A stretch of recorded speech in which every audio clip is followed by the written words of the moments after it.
వరద నష్టం అంచనా కోసం రాష్ట్రానికి వచ్చిన కేంద్ర బృందం సిఎస్ నీలం సాహ్నితో సమావేశమైంది. ఇటీవల సంభవించిన వరద నష్టం వివరాలను తెలుసుకున్నారు.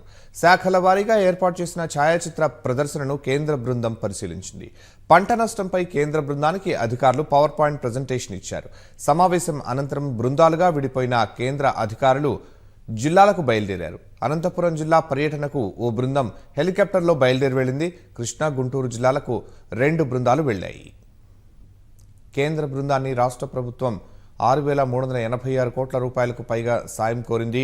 ఇటీవలి భారీ వర్షాలు, వరదల కారణంగా జరిగిన నష్టంపై బృందానికి నివేదిక అందించింది.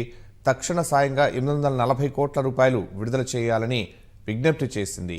వ్యవసాయ, ఉద్యాన పంటలకు అపార నష్టం జరిగినట్లు తెలిపింది. వ్యవసాయ పంటల నష్టం 903.96 కోట్ల వరకు ఉంటుందని అంచనా వేసింది. ఉద్యాన పంటల నష్టం 483 కోట్ల వరకు ఉంటుందని తెలిపింది. మత్స్య, పశుసంవర్ధక, పట్టు పరిశ్రమ రంగాలకు భారీగా నష్టం వాటిల్లినట్లు నివేదించింది.